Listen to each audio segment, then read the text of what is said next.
We managed to reduce our carbon CO2 emissions down from just around power, from 22 tonnes to 2 tonnes. Wow. And the whole event, the production of the broadcast element from 67 tonnes down to, 62 tonnes down to 62 tonnes down to 27 tonnes. It's fine, it's a lot of figures, Osian. Yeah.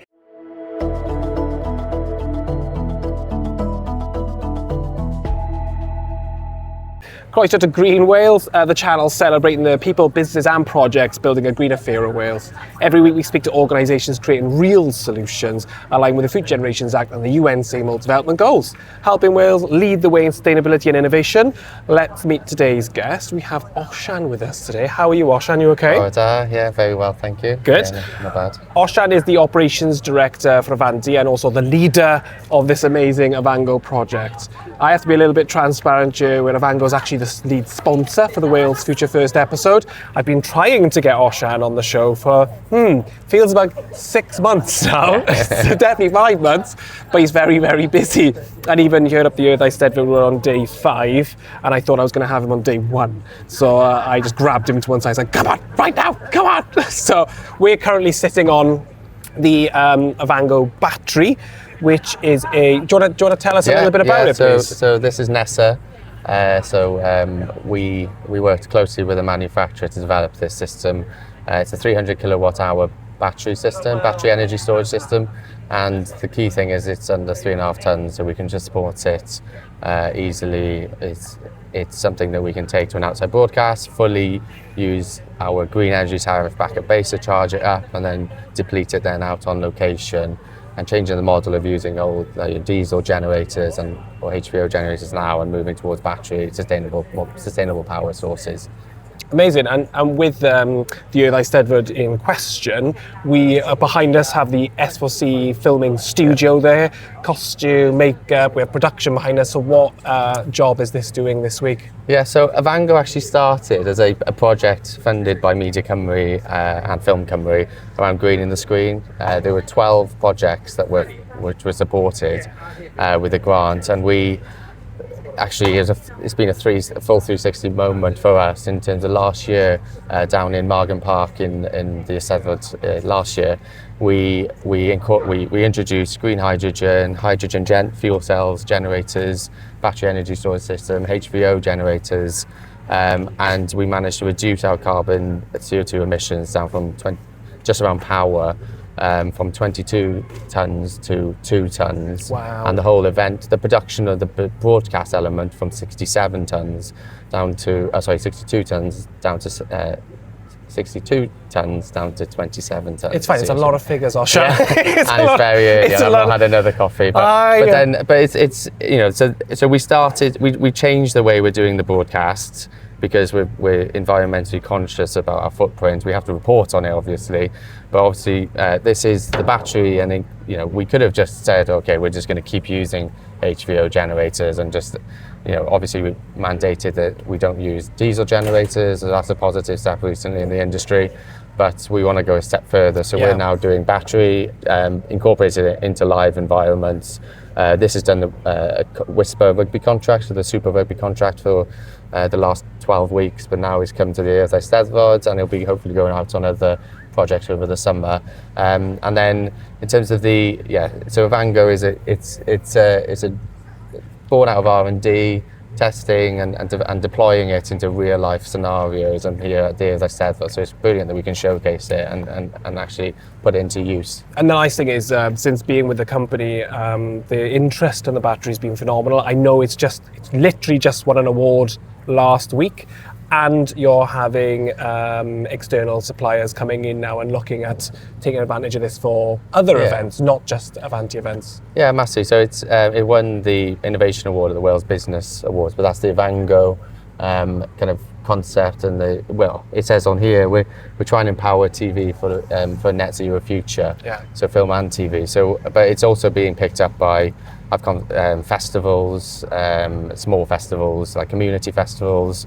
We're talking with defence companies around like basically disaster recovery. So there's a lot of different applications. You could do any off-grid solution really. This could be used, and you can obviously top it up with something like a hydrogen generator. So yeah, it's very exciting times. Yeah, and just a small plug to the viewer at home about what I'm doing here. So as part of the Afango project, I'm the sustainability coordinator as a pilot for events for Avanti as well. And it's been amazing being a part of this. I just want to thank you for that as well. And I've been doing things like tracking the water, the paper usage, the energy consumption, trying to create reusable water systems, and considering the weather that we've had, it's been amazing to track things. Like one day I tracked that we drank 40 gallons of water in one go.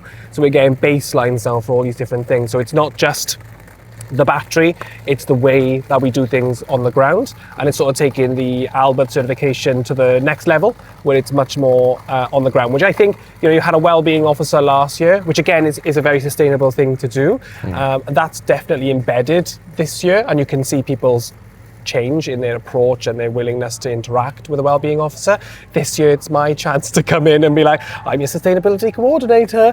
But it's actually been a really positive experience. Well, it's been a breath of fresh air for myself and James and our team, because it's often, well, you can see in scripted TV there are bigger production, bigger budgets, and there's more embedded. But this is the first time we've had a sustainability coordinator on the Urdd Eisteddfod broadcast in this forever. So it's a positive step forward. And making that, and we obviously introduce you to the whole crew. All the crew know you're here, which is brilliant. And it's not, this year is more about baselining and understanding the picture, and then really next year and the year after we'll hopefully see the real, because we want to be net zero. Whether or not that's fully achievable in a live event is a big question, but it's something we're aiming for, And it's reactive, isn't it? Live events, and we've had certain things happen. Like our water supplier, last minute let us down, so we had to buy plastic bottles in, But you have to keep a crew hydrated. Exactly. And you have to weigh those things up. And as long as you can be reactive and be forgiving to yourself, because nothing's perfect in an imperfect world, sustainability isn't cut through everything we do just yet. And when you're a pioneer, it is the hardest to do, So that incremental change is brilliant. And I will just say, every day I go out and I question the public about the Wellbeing Future Generations Act. I align a day. Yesterday was a prosperous Wales, the day before that was a healthier Wales. So that's another element that you're able to bring in. I do my reporting, I do my main job in the morning, and then you allow me to go, not so much you allow me as in you let me out my pen, but the opportunity then to add more social value to what you're doing, add more social value to the Urdd Eisteddfod, the culture of Wales, and experiment with things and pilot things to see if they work, only helps with reputational gain, but for everybody, and transparent and passive knowledge as well. Yeah, well, so we were quite leading last year with what we were doing around Afango, and I can see the Urdd now, they've launched for the first time, they've launched a sustainability day this year. They've got the green hydrogen over on the other side of the site, which they saw us do it last year for the broadcast and thought, oh, that's really cool, we want to do that. So that, in terms of the social impact, and it's been really nice to work with all. We've got a really good relationship with the Urdd Eisteddfod, with Shia and all the team. They're all brilliant, and from our first meeting with the engagement and collaboration that's there is very important. But we worked really hard to get to that position, but the trust is there, and you can see, as I say, they're enjoying having you here, having us doing what we want. They measured it in their press release, the work that we're doing. We worked with them a little bit on that, which is great, because it's all about collaboration and support. It's not about going, you don't know, you're on the outside, you stay on the outside. No, it's about bringing as many people as you can with you. And I think, as you proved last year, doing something in a sustainable way is beneficial to a company. Yes, there might be some costs there, but actually after that 1 year of that cost, you're immediately reaping the benefits. And reputationally, it's invaluable. It's priceless. Yeah. Well, we can't stay where we can't stay in one position forever. So you've got to keep innovating. And you never can you? Yeah, we've got to keep pushing the boundaries. And I will say, SOC are very supportive as well. They've enabled us to have sustainability coordinator, and so it's you've got to say thank you to them in terms of seeing, obviously we have to go with them and ask and put the case forward, but they have been very supportive over the last 2 years, and hopefully that support will continue now moving forward. Yeah, and it's been, I got to say it again, it's been a very welcoming site. I really didn't know what to expect and how people were going to react, and not had a single issue, and I've been here nearly a week already, and I think it helps coming from an entertainment background myself. Yeah. So I get not TV, more theatre, but I get, the stresses and strains and the peaks and the troughs. Not so much the weather, because I was on a black box, so I'm struggling with that one a bit. But today we're in the shade. The sun is right there. Yeah. So come on, let's dig in some questions. Yeah. Don't have to overthink it too much, okay? Because we've obviously covered a lot of it already. Yeah. And you might want to give me your personal opinion. You might want to do as reflection of Avanti and Afango and the future. So when you think about the future, what's one thing you really hope Wales gets right?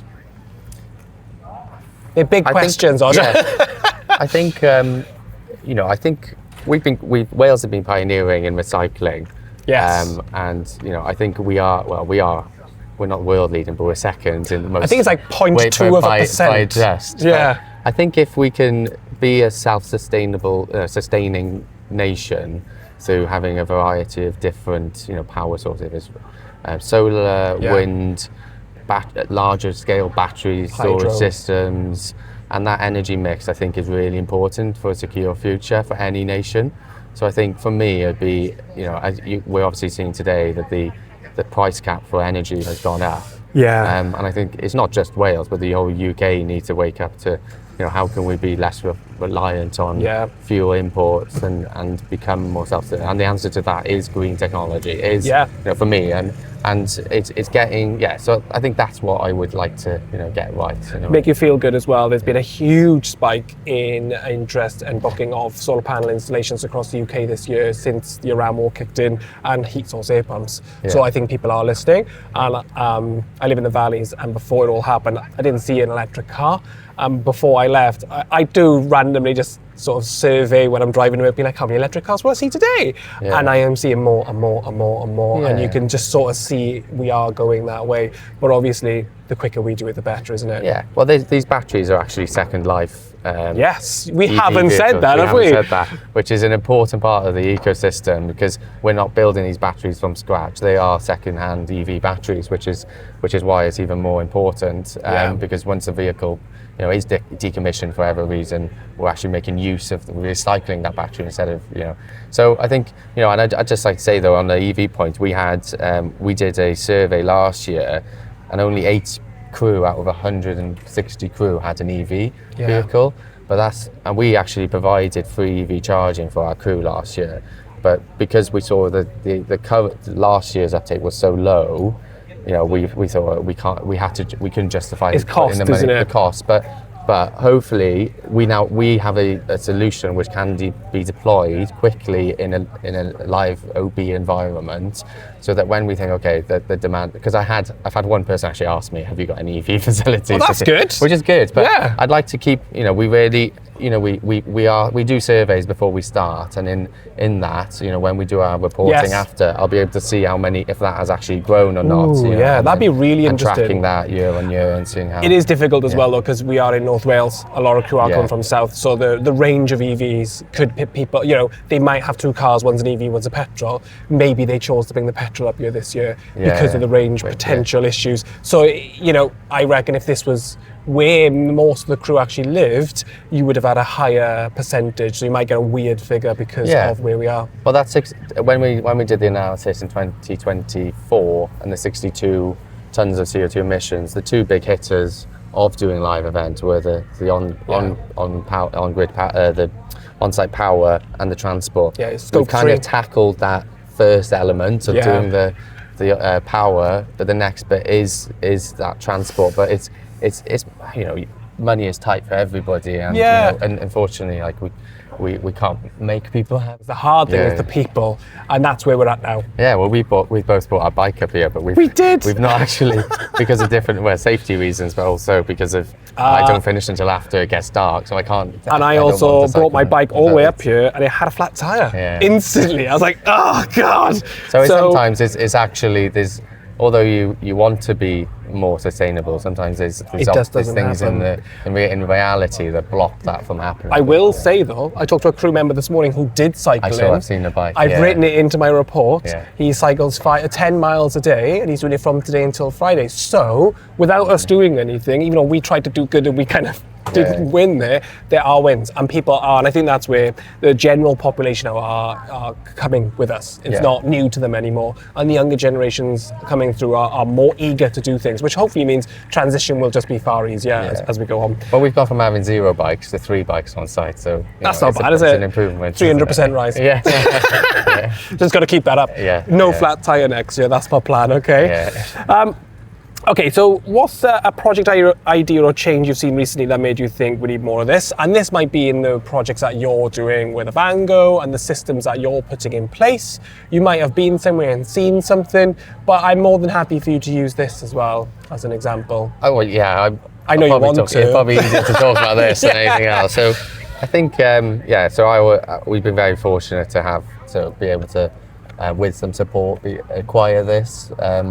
So I think, for us, it's a game changer in terms of doing live OBs. We can take it on to a rugby game in Ebbw Vale or Carmarthen, and be self-sufficient and not depend on the grid in terms of when we're on site. So it's been a positive change. It's just bringing more people.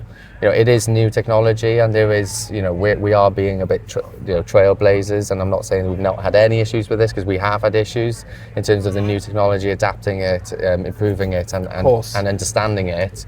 And I think it's having understanding it and having that right skill set and bringing that people on the journey with you is and someone's got to be a pioneer. And the pioneers suffer the most, because you haven't had 1,000 people use a system. You've had a couple of dozen people use a system, and for this even less again, and thank God you have a good relationship with the manufacturers who do this. They were up here when we started and they were checking the system out, which is great. We have had issues, but I think for sustainability, transparency is key. When people try and hide, oh, it's fine, and it's not, that actually undermines it. And actually being open and honest is the best way possible, and that means the system actually can improve.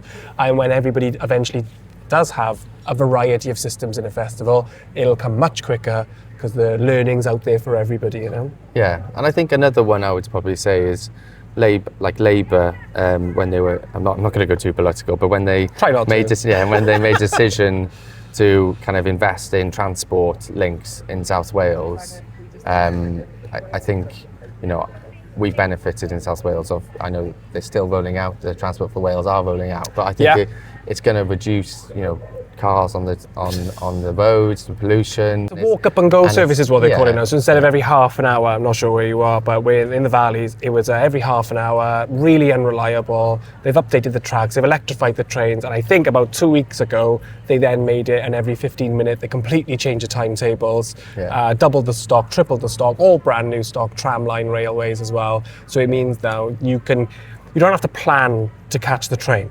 You can just go, and within 15 minutes, you're going to have a train one way, shape or form. Which just means, as you just say, it solves a lot of problems, doesn't it? So that's a positive thing. And I think the more, I know that now the Plaid have come in, I think the more we can support, things like that and get the economy, going by exciting projects like that, the better. And I think, I think there needs to be further funding for these kind of sustainable projects and things that will just reduce our carbon footprint. So if that's large battery energy storage systems 100%. or further support for renewal, green hydrogen production off the West Wales coast, different things. So there's an interesting one for you is Carrymore just had permission to expand their seaweed farm off the coast. Thing is, it's either going to 8 hectares or 10 hectares, and I'm with them on the 2nd of June, and they're taking me out in the boat as well. Oh, nice. But that shows what they're doing is fertilizer. They did lots of scientific experiments to see how it would perform next to normal fertilizer. 28% better. Wow. Welsh made fertilizer, and all the fertilizer right now is trapped in Iran. So it shows you we're creating solutions, because we need everything, as you say. We need the hydrogen, you need the energy, you need the recycling. We need to produce as much as we can here. GreenWales, all we do is we go out and we interview all these companies. We've got the Wales Future First, which is leaders and people who are leading, like yourself. And then we've got the grassroots then, where we actually see people in their ground. You could actually fit into both, because we're actually doing the grassroots today, but you're able to be a pioneer and lead that from the front as well. So you're on a nice little fence there. So here's a nice one then. I say nice one, it's the toughest one, but none of these questions are harsh, so that's nice. Where do you think we're still solving problems too late instead of preventing them earlier?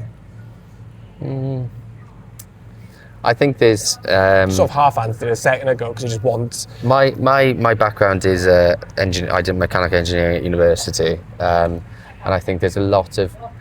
We're getting good traction with EVs and stuff like that, but we've got HGVs as well, and we've got 5 HGVs, and I think there's been a lot of government support recently announced to support electrification of HGVs, but I think that's something that I think is coming a bit late, so I'd like to see lots of further support there to ramp it up. If Wales made one bold long-term decision tomorrow, what would you want it to be? I think, we talked about rail, and I just think this, if we are going to take sustainability even more serious, I think we need further, better like North Wales, like North-South connection, because at the moment we're just too separate. Like, yes, you can get, and that is improving, but it's further support. I think that's the main thing for me. I think there's lots of little exciting projects I hear about, and I don't want to say anything about them. But like, I'd like the government, to back hydrogen or green hydrogen manufactured in Wales, just because I think we are, there's been a lot of good work. We've invested a lot in it already. And it's just to leave all of that. But I know, we're part of a consortium at the moment with Net Zero Industry Wales, and they're doing a lot of great work, trying to get a lot of good companies together, and we're kind of the end user in a way. So I know there's a lot of potential exciting projects in the pipeline. Oh, I like that. You're teasing the viewer. But I think if they've got to, if we want to be, we've got the Future Generations Act for a reason. If we want to live and breathe what we're actually preaching, we've got to actually back these sustainable projects. Action is a bit more needed. And I think, and it's not just sustainability. Obviously, we've got well-being support here, and I know, there's a lot of different things, like elements to the Future Generations 100%. Act, but it's the one place where I see there's opportunity at the moment to actually be world leading, as if. And I know, we said this before the camera as well, is the Welsh language is so important, and we're doing well with the Welsh language, but it could be doing far better. In South Wales where I live, I've tried to learn Welsh a few times, and we're discussing about, they want, I think it's 1 million new learners by X, Y, and Z, and we're at the Urdd Eisteddfod, which is amazing, and it's so infectious being here, but it also highlights the weakness in the rollout of trying to get everybody to be a Welsh learner, and I think we were discussing about that being a major part for Wales and its future as well. Yeah, massively. I'm very fortunate I went to a Welsh school in Cardiff. All my family, I spoke Welsh before I spoke English, and I think it's in a very important part of my identity.